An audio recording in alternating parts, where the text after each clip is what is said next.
I didn't even notice the cold rain soaking through my blouse until it clung to my skin like a second layer. The street lights blurred in the downpour, casting long reflections on the wet pavement as I walked faster, trying to outrun the memory of that dinner table. My hair was plastered to my face, my shoes squeaked with every step, but I didn't care. I just needed to get away. Only hours ago, I believed I was about to start a new chapter of my life. Tyler Grant, the man I had been dating for nearly a year, had invited me to dinner with his parents. He said it with that easy smile of his, the one that always melted my doubts. "It's time you meet them, Nat. You're important to me." Those words had echoed in my head as I stood in front of the mirror earlier that evening, carefully choosing my outfit and telling myself that maybe this was it, maybe he was planning to propose soon. But nothing prepared me for what I walked into. The Grants were wealthy in a way I had only seen in magazines. Their house wasn't just big, it looked like something out of an architectural digest. The dinner table was long enough to seat 20, even though only 4 of us sat there. And from the moment I said hello, I felt like I had stepped into a world I didn't belong to. His mother's eyes swept over me like a scanner, calculating and cold. His father's handshake was firm, polite, but there was no warmth behind it. I tried to smile, tried to breathe, tried to ignore the tightening knot in my stomach as they began asking questions. Not the kind meant to get to know me, but the kind meant to measure me. Where did I go to school? Why just a vocational college and not a university? Wasn't tailoring a bit limiting as a career? Did my family own property, or did we rent?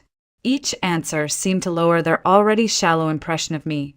And Tyler, he just sat there, shifting uncomfortably but never speaking up. Not once did he say, "She's amazing and I love her," or even, "Mom, Dad, that's enough." He kept his eyes down as if embarrassed. I left before dessert. I couldn't sit there another second, pretending I wasn't breaking inside. I had hoped, stupidly, maybe, that Tyler would follow me, that he would take my hand and say he didn't care what they thought. But he didn't. I walked out alone into the storm and he stayed behind. Now here I was, trudging through the rain, clutching my purse to my chest as if it could hold my dignity together. I thought about heading straight home, but I couldn't, not yet. My mom, Susan, has a heart condition. Stress is dangerous for her, and she's always been sensitive to my moods. I couldn't just walk in crying, couldn't let her see the humiliation written all over my face. She's been through enough already. She doesn't need to carry my heartbreak too. So I kept walking until I saw the warm lights of a small, 24-hour coffee shop on the corner. I ducked inside, shaking water from my hair and wiping at my face, pretending it was only rain that streaked my cheeks. The smell of roasted coffee beans wrapped around me like a blanket, and for a moment I let myself breathe. But then it hit me. This wasn't just about Tyler or his parents. This was about me. About every time I'd told myself I wasn't good enough because I didn't have a fancy degree or a trust fund. About every late night I'd spent at the sewing machine, building a dream so small I thought it barely counted. And about how I'd pinned so much hope on someone who, when it really mattered, stayed silent. I curled my hands around a steaming cup of coffee and stared out at the rain. It blurred everything, cars, lights, people rushing by, but it couldn't blur the truth I was finally beginning to see. This wasn't the end of my story. Maybe it was just the brutal, messy beginning of something I hadn't yet imagined. When I was a little girl, it was just me and Mom. No brothers, no sisters, no dad waiting at the door when we came home. My father had left before I could even form a memory of him, and Mom never spoke ill of him. She just said some people aren't ready to love the way a family needs. That was all I needed to know. We lived in a modest 2-bedroom apartment on the edge of Des Moines, Iowa. It wasn't much, but it was ours, or rather, it was rented and decorated with love, which sometimes feels like the same thing. Mom worked as an administrative assistant at a small insurance firm, always juggling paperwork and phone calls with a calm smile on her face. Even on days when I could see how tired she was, she would come home, hang up her coat and ask, So, Nat, what did you dream about today? Her heart condition wasn't something I understood as a child. I just knew she would get winded climbing stairs or have to sit down when her chest tightened. As I grew older, I realized how fragile she really was and how strong at the same time. Doctors had told her years ago not to risk pregnancy because of her weak heart, but she decided life without me wasn't worth living. She always said, "I wanted you, Natalie. You were my dream before you were even born." Because of her health, I learned early on to be independent. While other kids were out riding bikes until dark, I was learning to cook simple dinners or folding laundry so Mom wouldn't have to push herself. It never felt like a burden. She had given me everything she could, and helping her back felt natural. What Mom gave me most, though, was creativity. She was the one who taught me to sew when I was 9. She had an old Singer sewing machine, loud and stubborn, that clanked and squeaked but still turned fabric into something beautiful. I remember sitting at that machine, my feet barely reaching the pedal, sewing crooked lines on scraps of old fabric while Mom clapped like I'd just finished a runway show. She would always say, "Your hands are gentle, Nat, and that means you'll make something beautiful out of this world." By the time I hit high school, I knew I wanted to design and make clothes. Not big fashion lines or glossy magazines, just simple, elegant dresses that made real women feel special. I didn't have the money or the grades for a fancy design school, but I enrolled in a vocational program right after graduation. People sometimes looked at me funny when I said I was going to be a seamstress, like it wasn't ambitious enough. But Mom's eyes would light up every time she saw me working, and that was enough. We didn't have much money, and I'll admit, sometimes it was hard. There were Christmases when the gifts were handmade and birthdays when dinner was just spaghetti and bread. But we laughed a lot. We made jokes about our squeaky old couch, painted the kitchen cabinets ourselves one summer, and turned the living room into a makeshift runway when I finished my first real dress. Still, there were nights when I could hear Mom crying softly in her room, trying to be quiet so I wouldn't notice. I knew she worried about the future, about what would happen if her heart got worse, about how I'd take care of myself if something happened to her. And even though I was young, I promised myself I'd find a way to make life better for us. That promise is why I worked so hard, why I took extra shifts at the alteration shop, why I rarely went out. Meeting Tyler felt like the universe rewarding me for all of that effort. He made me feel seen, like someone finally understood that I wasn't just some girl with a sewing machine. And maybe that's why his silence at dinner hurt so much, because it shattered not just the idea of him, but the idea that all my hard work had finally brought me to someone who valued me. Mom didn't know any of this yet. She only knew I'd gone out to meet someone important and hadn't come home with the glow she expected. She was waiting, fragile and hopeful, completely unaware that her daughter's heart had just been cracked open. But I wasn't ready to tell her not yet. She had enough on her plate, and soon I'd find out she had more to face than either of us realized. I still remember the first time I met Tyler Grant like it was yesterday. It was at a small fundraising dance my friend Lily had begged me to attend. I almost didn't go. I was tired from working a double shift at the alteration shop, and I didn't own anything that felt worthy of a fundraiser. But Lily insisted, and I gave in, pulling out a simple navy dress I'd made myself months earlier. The venue was beautiful, string lights wrapped around pillars, soft jazz floating through the air, people mingling in suits and dresses that cost more than my monthly rent. I felt out of place the moment I walked in, clinging to a plastic cup of punch like it was my shield. And then Tyler walked over. He wasn't like the others, not at first glance.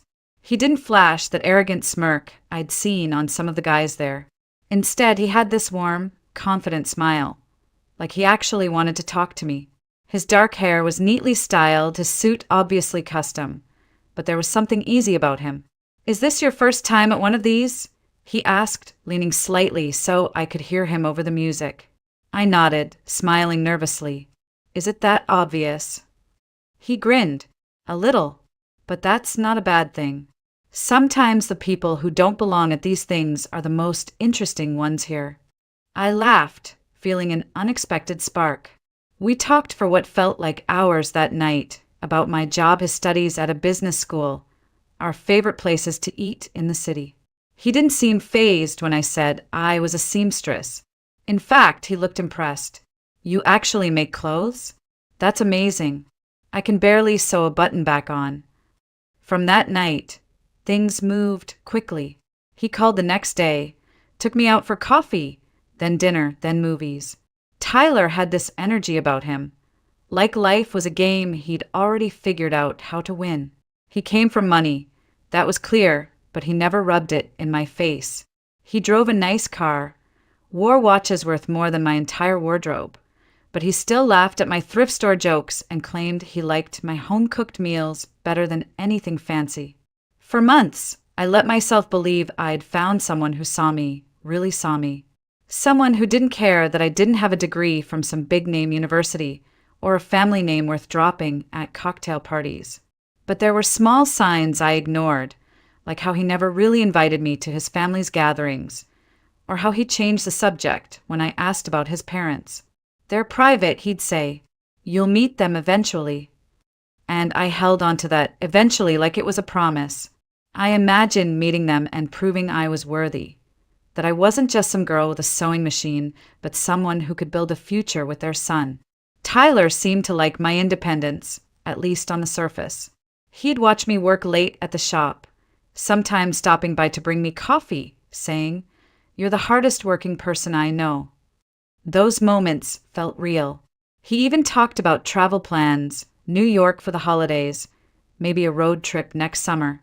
I thought he was serious about us. Looking back, I wonder if he ever was.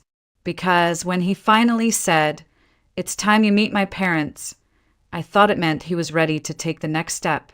But maybe it was just a box he needed to check off. One more thing to make his life look complete. I told Mom the night before the dinner.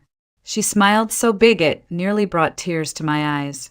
"See, I told you good things happen to good people, Nat," she said, touching my cheek softly. I didn't tell her how nervous I was about impressing his parents, about not being enough. The truth was I was terrified, but I wanted to believe in Tyler, in us. That's why I said yes. Why I put on that soft peach blouse I'd sewn myself. Why I rehearsed polite conversation in my head on the way there. I had no idea how much that one night would change everything. When Tyler told me his parents wanted to meet me, my first reaction was excitement, quickly followed by panic. "Friday night at our family place," he said casually like it was no big deal. "Just dinner, Nat. They'll love you." I smiled and nodded, but inside I felt the weight of it settle like a stone in my stomach. His parents owned multiple businesses across Iowa. Auto dealerships, real estate investments, even a stake in some tech company. They weren't just comfortable.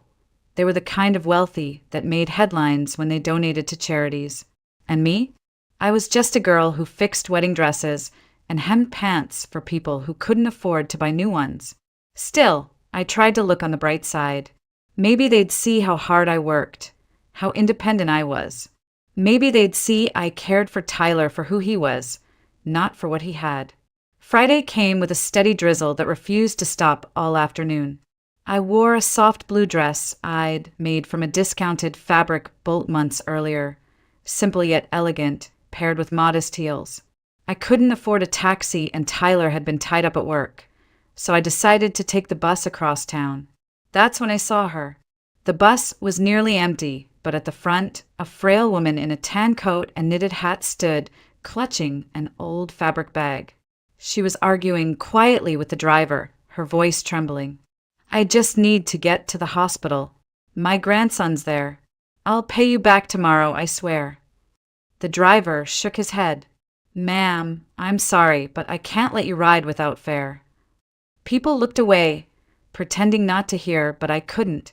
Something about the way she stood there, trying so hard to maintain her dignity, even as tears welled in her eyes, hit me in the chest. I stood up and walked over, fishing out enough for 2 fares. "Here," I said softly, handing the driver the bills. The woman turned to me, startled, Oh no, sweetheart, I can't. It's fine, I said, smiling. Just sit down. You said hospital, right? Which one? She hesitated, then whispered, Mercy General. My grandson had an accident.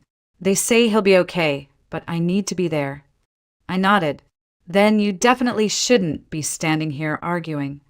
For a moment, something like relief crossed her face, and she grasped my hand. Thank you. I don't know how to repay you. You don't have to, I replied, moving back to my seat. She sat across from me, still holding her bag tightly. After a moment, she spoke again, her voice quiet but warm. I'm Jeanette Miller, and you are? Natalie. Natalie Cooper. She smiled faintly. Natalie, you've got a kind heart. The world doesn't see enough of that anymore. We rode in silence for a while after that, the only sounds the hum of the bus and the rain tapping against the windows. She got off 3 stops before mine, turning to wave at me. I'll remember this, sweetheart, she said. I smiled back, thinking it was just something people said. At the time, I had no idea how much that moment would matter. By the time I arrived at the Grand Estate, the drizzle had turned into a full downpour. Their house loomed like a mansion straight out of a movie, columns, landscape gardens, even a fountain at the front. I paused at the gate, took a deep breath, and told myself to hold my head high. I could do this. Inside, I wiped raindrops from my dress, rehearsing polite greetings in my head. Smile. Shake hands. Compliment the home. Don't talk too much about work unless they ask. I thought the hardest part of the evening would be my nerves. I didn't realize it would be something far worse. Something that would make the bus ride, the rain, even the worry about my dress seem so small. The butler, I didn't even know people actually had butlers, opened the door and ushered me into a foyer so big it could have held my entire apartment twice over. Marble floors, a chandelier dripping with crystal, and a staircase that curved like something out of a historical drama. I smoothed the skirt of my dress and tried to swallow the lump in my throat. Tyler came down the stairs, smiling that easy smile I'd fallen for. You made it, he said, kissing my cheek quickly. For a moment, I relaxed. Maybe I'd overthought this. Maybe his parents really would welcome me. He led me into the dining room, where his parents were already seated at a table long enough to host a small wedding. His father, tall and broad-shouldered, rose slightly to shake my hand. Ms. Cooper, he said, polite but distant, like he was greeting a business associate he didn't plan to see again. His mother, in a flawless cream blouse and pearls that probably cost more than my car, gave me a once-over and a smile so tight it could have cut glass. Natalie, is it? We've heard some things. Her voice trailed off like there was more she wanted to say, but decided not to yet. I smiled, pulling out a chair. Thank you for inviting me. Your home is beautiful. His mother tilted her head slightly. Yes, we do our best. She didn't ask me to sit. She just went back to adjusting her napkin. Dinner started with small talk, the weather, some local charity gala they were sponsoring, a new investment Tyler's father was making. I tried to add little comments here and there, but every time I did, there was a pause, a glance between them, the kind of glance that says she doesn't belong here. Then came the questions. So, Natalie, his mother began, her fork clinking softly against her plate. You're a seamstress? Yes, I said, forcing cheerfulness into my tone. I design and alter dresses, mostly bridal and formal wear, but I'm hoping to expand into custom evening gowns. She murmured. And where did you go to school for that? I went to a vocational college here in Des Moines, I replied. Her lips curved into something that might have been a smile, but wasn't. Oh, not a 4-year university. I felt my face warm. No, ma'am. I chose a faster program so I could start working and helping my mom sooner. Helping your mother? Tyler's father interjected, his tone curious but edged. Is she unwell? I hesitated, wondering how much to say. She has a heart condition. I live with her, so I can help when she needs it. His mother's eyes flicked toward Tyler, then back to me. How admirable, she said flatly. The rest of dinner continued in that same rhythm. Questions that weren't really questions, compliments that felt like tiny cuts. Do you rent or own your apartment? How many clients do you have? Have you ever considered changing careers? It wasn't what they said, it was how they said it. I could feel myself shrinking with each passing minute. And Tyler, he just sat there. He laughed at his father's jokes, nodded when his mother spoke, but he never once stepped in to say, "She's amazing and I love her." He didn't defend me, didn't ease the tension, didn't even look me in the eye when I tried to catch his gaze. By the time dessert was served, my appetite was gone. I placed my napkin on the table and forced a smile. "Thank you so much for dinner. I'm afraid I need to get going. Early morning at work tomorrow." His mother's expression didn't change. "Of course. It was enlightening to meet you." I stood, clutching my purse, waiting, hoping for Tyler to follow me, to at least ask if I was okay. But he stayed seated, murmuring something to his father as if I'd already left. So I walked out alone. The rain outside had turned heavier, but I didn't care. Each drop masked the tears spilling from my eyes. I wrapped my arms around myself and started walking, the sound of my heels slapping against the wet pavement drowning out the ache in my chest. Somewhere deep down, I knew that night wasn't just a bad dinner. It was the end of something I had believed in, and maybe, in its own painful way, the beginning of something else entirely. When I finally made it home that night, I stood in the hallway for a full minute, trying to force a smile onto my face before opening the door. My mom's health was fragile, and the last thing she needed was to see her daughter broken and dripping, wet like a character in some tragic movie. I took a deep breath, wiped my face with my sleeve, and stepped inside. "Nat, is that you?" Mom called from her bedroom. Her voice carried the same gentle warmth it always had, but there was a hint of fatigue underneath. "Yeah, Mom. Just got in." I kicked off my soaked heels and tried to sound cheerful. "It's pouring out there. I think I set a new record for walking in heels." She chuckled softly. "That's my girl. Did everything go well tonight?" I hesitated for just a fraction of a second before answering. "Yeah, it was fine. Just tired, that's all." I could hear the rustling of her blankets as she shifted in bed. "You work too hard, sweetheart. Don't forget to rest." "I won't, Mom," I said, heading straight to the shower before she could see my face and ask the questions I wasn't ready to answer. Under the hot water, I let myself cry again, quietly so she wouldn't hear. The sting of humiliation from Tyler's silence, the cold judgment in his mother's eyes, all of it spilled out and swirled down the drain. For the next few days, I threw myself into work, hoping that if I stayed busy enough, the ache would fade. But life, it seems, had more storms waiting. One morning, I found Mom sitting at the kitchen table, pale and holding her chest. "Mom, what's wrong?" I rushed to her side, and she tried to wave me off. "Just a little dizzy. It happens." But I could see the truth in her eyes. She was scared too. We went to her cardiologist that afternoon, and after several tests, we were referred to a specialist at Mercy General. He was kind but direct. "Your mother's condition has worsened significantly. The medication is no longer enough. She needs surgery, and soon." My heart dropped. "Surgery? How soon?" "Within the next month, ideally within weeks. Without it, her risk of heart failure increases drastically." I nodded, trying to keep my voice steady. "Okay, how much will it cost?" He hesitated. That hesitation told me everything before he even spoke. For someone uninsured at this level, we're looking at, well, somewhere in the range of $80,000 to $100,000. I felt the air leave my lungs. That was more than I made in 2 years, maybe 3. "Is there any assistance program?" "There are charity programs and grants," he said, "but most are targeted toward pediatric cases or certain demographics. I can give you a list of foundations to contact," but his voice softened. "Be prepared for it to take time." Time. That was the one thing we didn't have. That night, I sat at our tiny kitchen table long after Mom went to bed, staring at the crumpled list of phone numbers and websites the doctor had given me. I called every single one over the next few days, explaining our situation, begging for help. Some were polite but firm.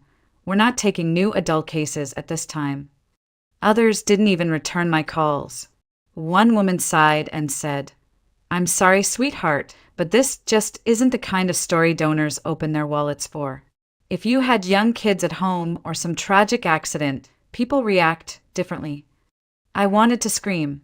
My mom's life was on the line, wasn't that enough?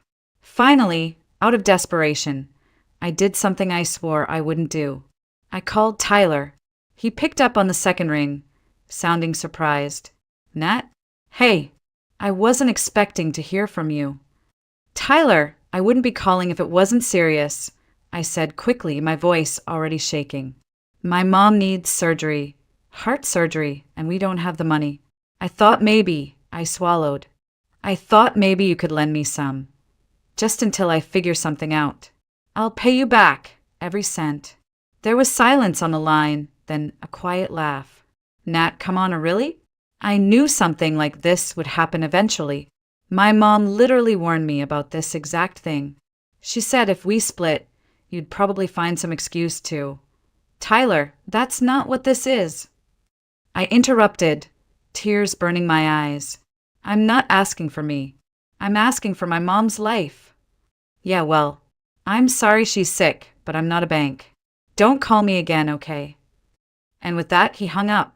I stared at my phone, the words still echoing in my ears. Don't call me again. For the first time in years, I felt completely powerless. My world had narrowed to two impossible choices: watch my mom's health decline or find a miracle. And miracles, at least in my experience, didn't show up on cue.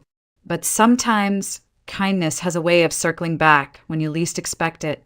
2 days after Tyler hung up on me, I sat on a bench outside Mercy General, my head buried in my hands. I had spent the morning at work, but couldn't focus, so I left early. Mom was inside getting pre-op testing, though we still didn't know how we would pay for the surgery. I stared at the cracked pavement, feeling like life had just pulled the rug out from under me. That's when I heard a familiar voice. "Sweetheart? Natalie, is that you?" I looked up, blinking through tears. Standing in front of me was the elderly woman from the bus, the one I had bought a ticket for days earlier. Her tan coat was the same, her eyes still soft but now brighter. "Mrs. Miller?" I said, surprised. She smiled and reached for my hands. "I told you I'd remember you. Are you all right, honey? You look like I did the day I lost my husband." I shook my head, embarrassed. It's just been a bad week. My mom's here. She needs heart surgery, but we don't have the money to pay for it. I don't know what to do." For a moment, she studied me, then slowly sat down beside me. "You're the girl who gave me bus fare when I had nothing in my pockets. You didn't even think about it, did you?" I shrugged. It wasn't a big deal. "It was to me," she said firmly. "That day, my grandson was hurt in an accident. If not for you, I would have missed seeing him awake for the first time." She looked over her shoulder and waved. "Benjamin, over here." A tall man in his late 20s walked toward us. He had kind eyes and carried himself with the calm confidence of someone who'd been through hard times and come out stronger. "Grandma, who's this?" he asked, smiling. "This is the young woman I told you about, the one who helped me that day," she said proudly as if I were family. "And she needs help now." I wanted to protest, to tell her she didn't owe me anything, but the words stuck in my throat. Ben sat down on my other side. "Tell me what's going on." Something about his tone, steady, no judgment, broke whatever wall I had left. I explained everything. Mom's worsening heart condition, the cost of the surgery, the dead-end calls to charities, even Tyler's refusal to help. My voice cracked more than once, but I kept talking until there was nothing left to say. Ben didn't hesitate. "How much do you need?" I blinked. "What, No, I'm not asking you for money. I know you're not, he said calmly. But I'm offering. My company's doing well, and honestly, it's the least I can do. You helped my grandma when you didn't have to. You gave her dignity that day, and I don't forget things like that. Tears spilled over my cheeks. Ben, it's too much. I can't, he shook his head. You can and you will, because this isn't charity, it's an investment in someone who clearly deserves it. Your mom deserves to live without worrying if her daughter is drowning in debt. Mrs. Miller placed her hand on mine. You helped me see my grandson. Now, let us help you keep your mother. For a long moment, I just sat there holding both their hands, overwhelmed by the sheer kindness of strangers who suddenly didn't feel like strangers anymore. Ben pulled out his phone. I'll call the hospital billing department and make arrangements. And Natalie, what do you dream of doing besides worrying about bills? I hesitated, then smiled shyly. I've always wanted to open my own bridal studio, designing custom dresses instead of just altering other people's work. He grinned. Perfect. Once your mom's healthy, we'll talk about that too. I know a few investors who love supporting local talent. I stared at him, stunned. Why would you do that for me? His expression softened. Because kindness deserves to be paid forward. And because you remind me of my grandma. Quiet strength, even when life's unfair. People like you, you're rare. For the first time in weeks, I felt hope, not the fragile, desperate kind, but something real, steady, like the first warm day after a long winter. As we walked back into the hospital together, I glanced at the gray sky outside and felt something shift inside me. Sometimes life breaks you, so you can see who's truly there to help pick up the pieces. The surgery was scheduled for the following week, and thanks to Ben's immediate intervention, the hospital cleared the financial hold in less than 48 hours. I couldn't believe it when the billing manager called me directly to confirm. Your mother's surgery is fully funded. You don't need to worry about payment. I sat there in stunned silence before whispering, "Thank you," over and over until my voice gave out. On the morning of the procedure, Mom gripped my hand as they wheeled her into the operating room. "Natalie," she said softly, "don't let this scare you. Life has a way of turning pain into something beautiful. You just have to let it." I smiled, though tears blurred my vision. "I'm not scared, Mom. Not anymore." The surgery lasted 6 hours. I paced the waiting room, clutching my phone like a lifeline. Ben and his grandmother stayed with me the entire time, bringing coffee, making quiet conversation, even distracting me with funny stories about Ben's childhood mishaps. It felt surreal how only a week earlier they were strangers, and now they were a lifeline. Finally, the surgeon walked out with a tired smile. It went perfectly. She's stable and resting. With proper recovery, she has an excellent prognosis. Relief crashed over me like a wave, leaving me shaky but lighter than I'd felt in months. I thanked him, thanked every nurse in sight, and then collapsed into a chair, crying, not from fear this time, but from sheer gratitude. The next few months passed in a blur of hospital visits, medication schedules, and slow recovery milestones. Mom grew stronger each week, her cheeks gaining color, her laugh coming easier. Only after 3 months did her doctors confirm she could return to her normal daily routine. She kept saying, "I feel like I've been given a second life." True to his word, Ben didn't disappear after writing a check. He visited often, bringing flowers for Mom and coffee for me, asking about my dream studio like it wasn't just idle conversation. One afternoon, while Mom was napping, he sat at our tiny kitchen table, spreading out some documents. "I wasn't kidding about investing in your future, Natalie," he said. "I know you want your own bridal studio. I want to help you make it real." I stared at him, stunned. "Ben, you've already done too much." He smiled. "You call saving a life too much? This is nothing. I've seen your work. It's incredible. You don't just sew. You create moments people never forget. You deserve the chance to do it your way." It took some convincing, but eventually I said yes. Not because I wanted charity, but because I finally believed I was worth believing in. 9 months after my mom had fully recovered, Cooper Bridal finally opened its doors in a cozy downtown space. It had taken months of planning, licensing, renovations, and building my client list, but at last the dream was real. Mom stood beside me at the ribbon cutting, tears in her eyes, holding a bouquet Ben had given her. That day, as I looked at the small crowd cheering us on, friends, clients, even Ben's grandmother, I realized something profound. Family isn't just who you're born to. It's who shows up when everything falls apart. Ben became a constant presence, not just as a business partner, but as a friend, and maybe something more, though we never rushed it. There was comfort in the slow, steady way our connection grew, rooted in trust rather than infatuation. One afternoon, a young bride-to-be came into my shop, shy and quiet, saying she didn't feel beautiful in anything she tried on. I worked with her for weeks, creating something just for her. When she finally tried on the finished gown, she burst into tears. "I feel beautiful again," she whispered. Those words stayed with me long after she left because they echoed my own journey. I'd felt broken and small, unworthy of love or dreams.